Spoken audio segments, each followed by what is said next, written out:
சங்கீதம் 4:3. பக்தியுள்ளவனை கர்த்தர் தமக்காக தெரிந்து கொண்டார் என்று அறியுங்கள்.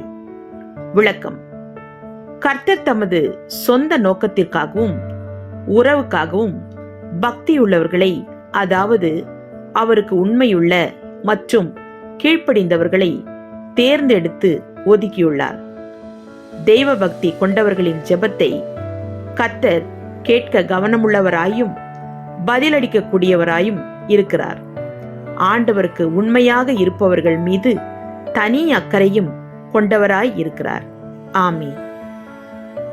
Psalm 4, verse 3. Know that the Lord has set apart the godly for himself. Amen.